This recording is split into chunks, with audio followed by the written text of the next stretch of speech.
to the stage Mr. Larry Vicker.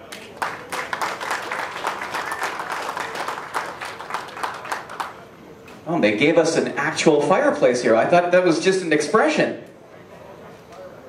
Nice to meet you. So let's start here about how you started your business. What are your origins in the auto sales industry? First thing, everybody can hear? First thing, let me say welcome to everybody. Thank you for being here tonight. I'm proudly a member of the Transcona Winnipeg Rotary Club and have been for 37 years. By the way, I invite anybody that wants a seat to come closer here. I'm much louder than everyone. Sorry. Please come on up if you want to hear and take part and ask some questions. Please don't be shy. Come on up. So the question is, Steve, that you asked me is my background and so on. I lived in a town in Saskatchewan until I finished high school, Melfort, Saskatchewan. When I came for my post-secondary education to Winnipeg, and shortly after finishing that and doing some traveling, I was phoned up by an uncle of mine. He says, listen, I know you're interested in cars and people and so on. I've got an opening in the finance department of my dealership in time sales. Well, time sales at that time, this was 1970. Okay, February 12th, 1970, I remember. And so this was before MasterCard and Visa and so on, and credit and so on. So I got in that position in what today is known as business office, finance office, and then morphed to credit manager, lease manager, and so on, before I spent a total of 17 years in all sorts of positions, right up to general manager, and then became partner for 7 years. At which time I had some shares, but absolutely no cash. So fortunately, my former partner, or my partner, had spent 6 months of the year in Florida for years, and the bank was friendly with me, and I walked into the bank and walked out with some capitalization, and all those of you who are in business know what I'm talking about, and I was scared as heck. I had a same home that I live in today that was free and clear, unencumbered, and all of a sudden it got a big mortgage on and so on for some of the equity that I put into the business and pledged to the bank. And that was, I've been in business now total since I entered 48 years, but it was 24 years before I actually took ownership. It takes a while to get going there. Well, you know what? I think there's the tortoise and the hare, Steve. And I don't mind being a tortoise in some things, because as you step one step at a time, you learn what you're doing, and you're less likely to fall and stumble than if you try to climb 2 stairs or 3 stairs at the same time. So one step at a time, a gradual basis, building up equity, building up relationships and people and this type of thing. I think it's been good for me. So what are some of your visions for success with your company and then with your community in charitable ways? Well, let me say to you, first thing let me say that I think success, and I don't know that I have all that success, but I feel I have myself, is unencumbered time. To have unencumbered time to do as I wish, more often than not. Take whatever initiatives I wish, that I don't have appointment after appointment, that I can sort of work on the business. I think that's very important for me. Unencumbered time. And in that word success, over the years I've given it some thought, and there's 3 precepts that come to my mind. One is work ethic, 2 is passion, and 3 is integrity. I think we have a combination of those things. It's extremely important. Work ethic, you can have a PhD, pile higher and deeper, call it what you may.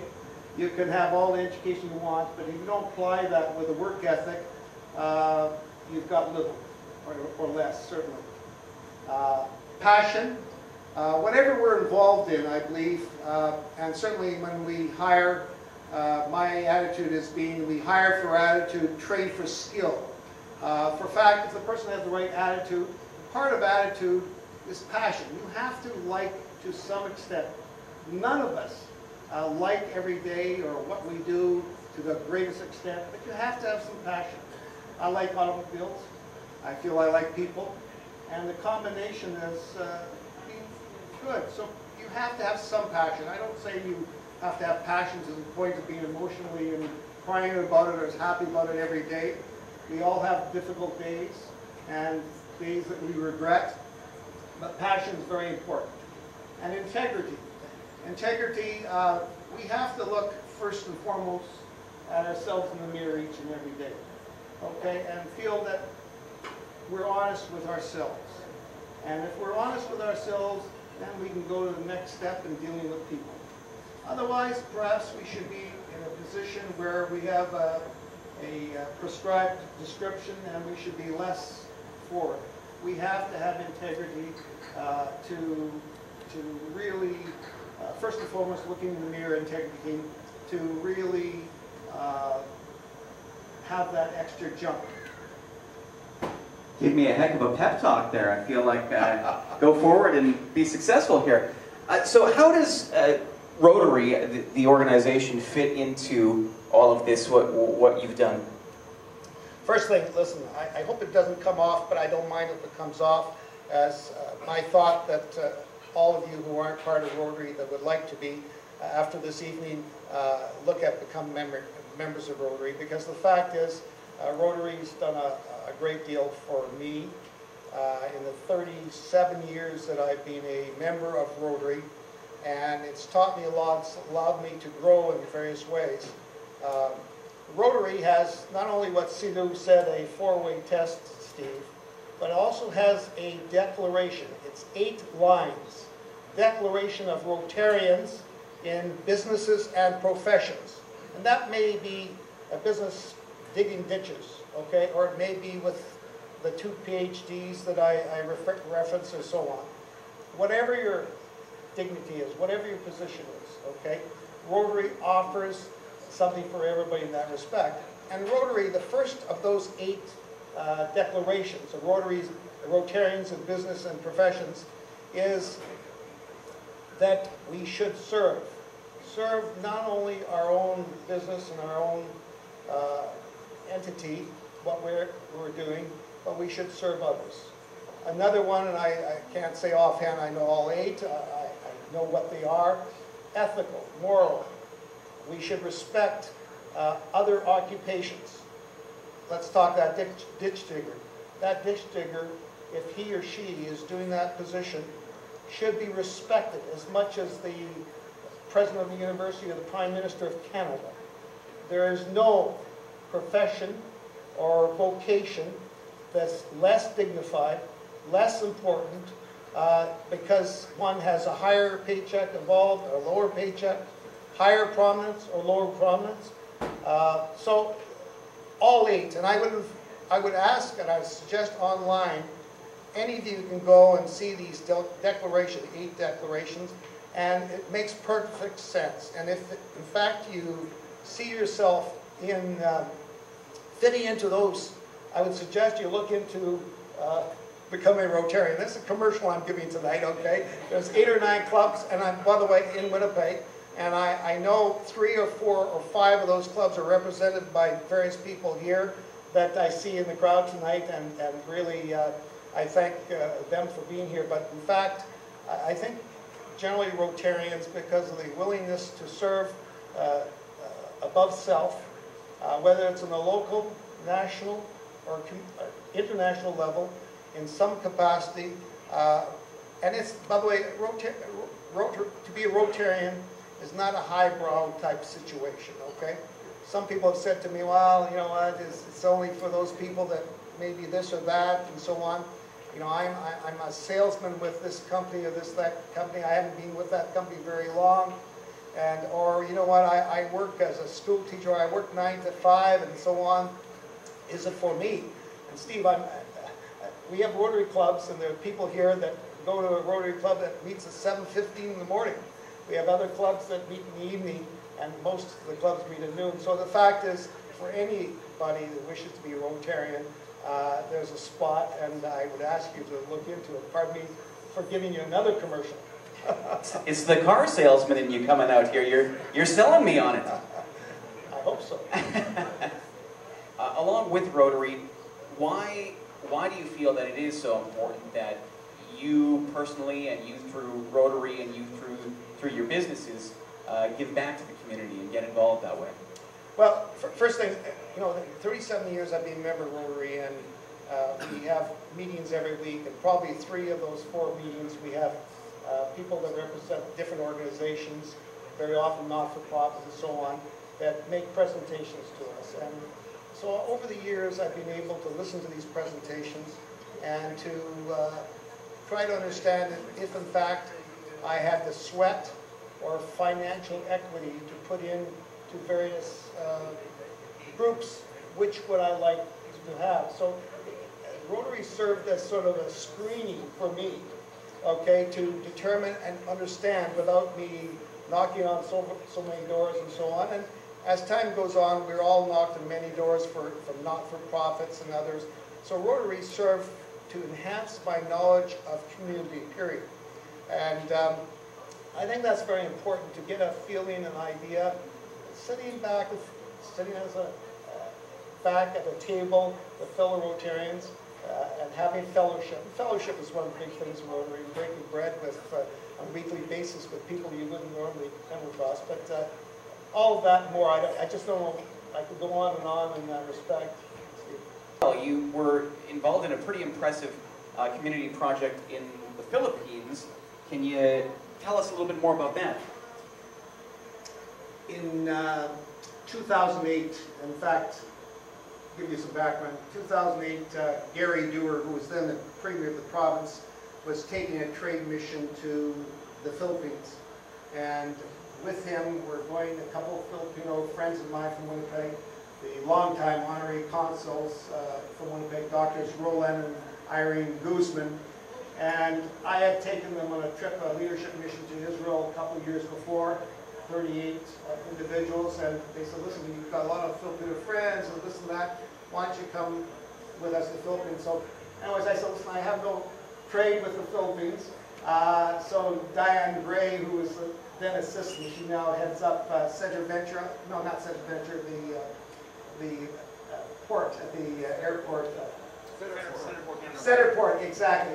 She phoned me up and she said, why don't you come over to us? Anyways, I went, my wife and I drove out went, and while there, an organization called ANCOG, acronym for Answering the Cries of the Poor, took us to a village that we had been financial supporters for some time to see exactly what goes on there, and we became very enthused with what was there.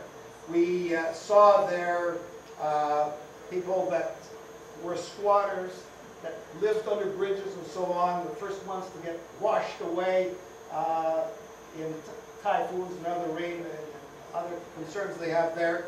We saw these people, we saw them living in dirt floors, corrugated metal roofs, an area half the size of my bedroom, 5 and 6 people, and then we saw very close to them people already that had got new homes, 4 by 5 meters, and very simple, very basic, and we saw the exhilaration that they had. We saw the scholarship program. I was part of 2 interviews with potential scholars. Okay, this organization supported, where if in fact they got a scholarship, they were able then to have upward mobility and then support the other members of their family, or perhaps come to other countries like Canada and then send funds back. And that impressed us. Tob and I sat into 2 interviews and we were impressed. And then thirdly, we saw the third plank, which is livelihood program. one of the headings, Steve, of you give a person a fish and they eat today, you teach them to fish, they eat for a lifetime. And this was a cotton textile little place they made, and the people were employed. So we got enthused and so on, and said, you know what, if we could build a village of our own, why not? So we came back, Tove and I, and you know, when you're wanting to do something and get and collaboration, leverage is very important, because none of us can do a lot ourselves. We need the energy and the cross-pollination that others give and so on. So you approach busy people, people that can help. So I approached my Transcona Rotary Club. And I said, hey guys, and we showed a little bit of the film and told them about it and so on. And they bought in, okay? They, you know, Rotarians are used to serving above self, as we said before. And I was elated and so on. That was in 2008. Fast forward to 2012, there was a group of us, a few of us, the Rotarians. We went back to the Philippines to open what today, and was on the picture earlier, the Vicar Transcona Rotary Portview Village in the southern province of Pemmican Islands. A village that, going forward now to 2018, we just came back in January. We spent 16 nights, 18 days there, 8 of us, inclusive of my son, my daughter-in-law, and Steve Lipachuk here and his wife, and a number of others. Robert Visa, I think, is here tonight.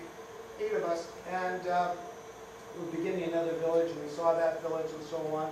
And fantastic organization.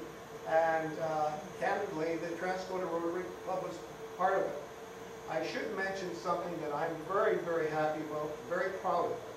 This was the first association between ANCOP, and that's a social arm of organization, a Christian organization actually called Couples for Christ, ANCOP, faith-based.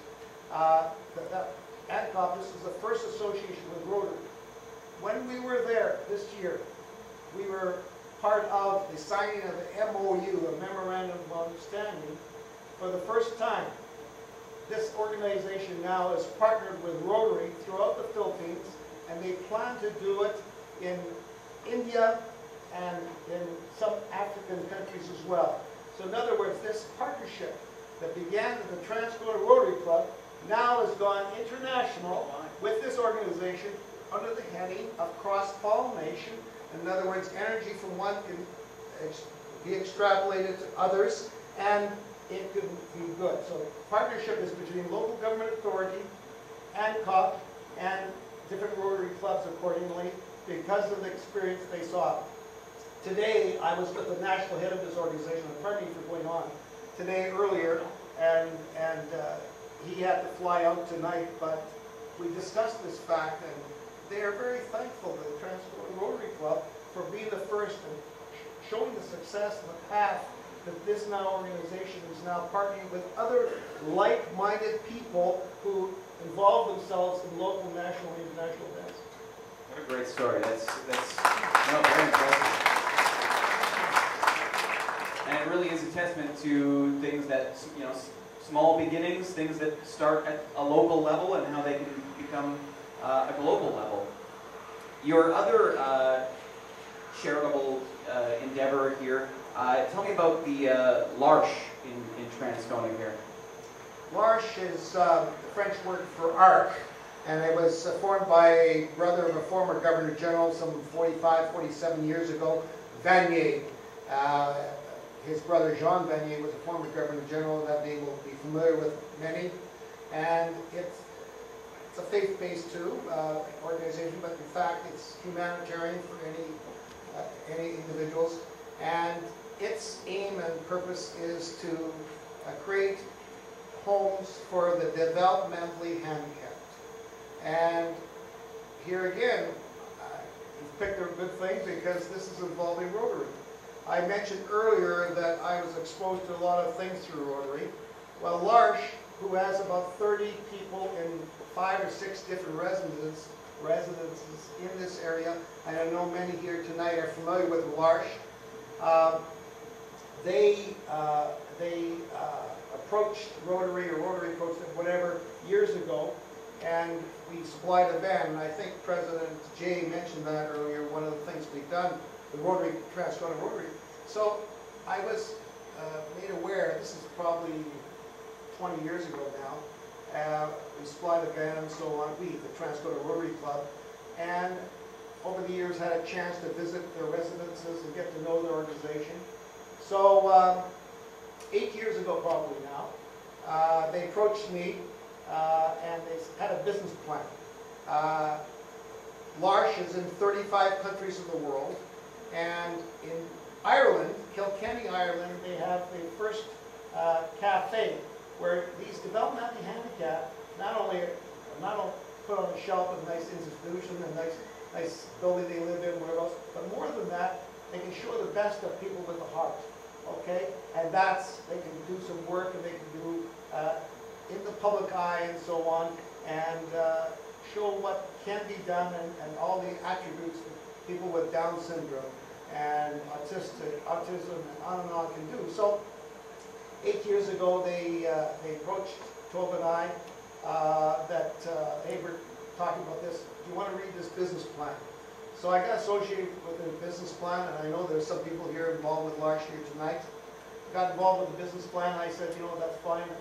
We think it's a great thing. I read it, the entire plan, and I said, I think there should be some changes, whatever else, blah, blah, blah, blah. And we bought into it, and they said, terrific, you know, we don't have to go really a big fundraising campaign, but it appealed to Tova and I, and we were familiar with the organization, and we became familiar again through the Transcona Rotary Club and their presentations on an annual basis, and through our association, and most, in fact, all of the 30 people in LArche live in this area, the east end of town. So it became a springboard for us to be associated, and we're very happy to be associated with the LArche Tova Cafe. And by the way, it's now been open in April, 6 years, and I know Helen Large knows more than I about the revenue in the stream, but the 6th year was the best revenue we've had at that cafe. And today, for example, I had 6, 7 guests, including the Hancock chair, at the cafe. And I have to tell you, it's a 47-seat cafe at 119 Regent Avenue East. For those of you who haven't gone there, and I know our newly elected councillor goes there on a regular basis, Sean, but the fact is that 119 Regent Avenue East, it seats 47, and we had to wait at about 12:15 for about 4, 5, 7 minutes before they could find enough tables put together for us. The 6th year was the best revenue stream yet, and anybody that hasn't gone to that cafe, I'm making a big plug for it, the LArche Tova Cafe 119. It's become a social hub for Transcona and all of Winnipeg, and I got to tell you, you see people who have family members with developmentally handicaps, people handicaps that come from all over, and they say, perhaps is this a good organization to be associated with, to have my child be part of, and they sit there drinking a cup of coffee for an hour, 2 hours, watching the interaction between these people and serving and doing other duties and the guests at the cafe. So that's another plug I'm putting in, but unabashedly I'm putting that plug in, folks. Thank you. Well, and you talk about business and setting these records and revenue and stuff like that. I was also going to ask, getting involved in all these charitable endeavors and community organizations and things like that, does it have a positive benefit and effect on your businesses? Definitely has. No question. I would be talking out both sides of my mouth with a forked tongue if I didn't say it. You know, a former partner of mine, when he was in business, going back to Saskatchewan, had as his motto in our business today, our motto is we're customer-centered friends, and this and that, and we all have mission statements and mottos in our businesses, but he had as his mission statement, the best way to get business is to deserve it. And that's not being very humble, okay? I wouldn't put that on business of mine, but let's face it, okay? We all get and receive, and what we give, and we give what we get, and it's a two-way street. Whether it's like I referred to earlier, sweat equity, okay, or financial equity, and everything is a fair share gift. None of us have the same ability to give. Various of us take more, give less, give more, take less, whatever. But the fact is, absolutely, I have to say that for those of us who've been around in business for a while, what goes around comes around, good, bad, or otherwise. The answer, most emphatically, Steve, is emphatic yes. So just be a decent human being and get involved, more or less, is the message.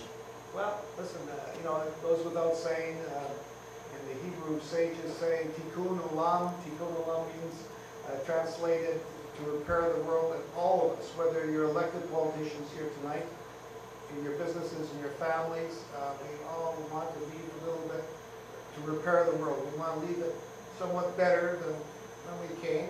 I'm not trying to be too altruistic, though, this and that, but that's a fact. You know, all of us do, and so you know, that's what it is. And candidly, I repeat again, commercially, Rotary is a wonderful avenue for all of these things. It's been terrifically good for me, for my wife, for my family, and I'm so happy that I always have 2 or 3 Rotarians from my organization that are a member of Rotary, 2 or 3 different clubs, and I think that Well, Larry Vicker, it's been a pleasure speaking with you, meeting you this evening, and some great stories, some great advice as well. And if people do want to join Rotary, which table do they go to? Where do they sign up? You know what? Our club has various ambassadors here tonight. Anybody wearing this here, and I have to pick out one person, pardon me, that was our founding president, okay, and just retired medical doctor, Dr. David Marsh. David Marsh is here in the crowd. Where's David? David? There he is. Okay, back there. I got to tell you, he signed up more members for Rotary across the city. Okay, I think there's 1.2, no, I don't know how many million around the world, but I always think James seems to work on it. But any of the Rotarians here, talk to those Rotarians, anybody who's got a badge like this here tonight, and say, hey, listen, how do I do it? And there's a few others that have their Rotary badge from the other clubs, and I invite you to get asked to come to attend to a meeting, see if it's for you, okay? See if Rotary's for you by coming out, breaking bread, conversing with Rotarians, and I would suggest more of you rather than less will find out that Rotary probably offers something for you. Not that it's any better than any other service organization or whatever, but it's certainly welcoming through the vocational aspect, no matter what you do for a living, no matter how much or how little you make. There is no highbrow about this touchy, okay? We're all the same. It's fellowship and service above self that is all about Rotary. All right, sir. Final question. If I walk into Vicar Chev and tell them I had a fireside chat with their president, what kind of discount do I get? Well, you know, I'll leave it up to about 3 or 4 people here tonight to tell you, but I got to tell you, one of the precepts we talked about earlier. That was just a joke. You don't have to. We talked about, is it fair to all concerned? It'll be fair to you. Thank you so much. Larry Vicker, ladies and gentlemen.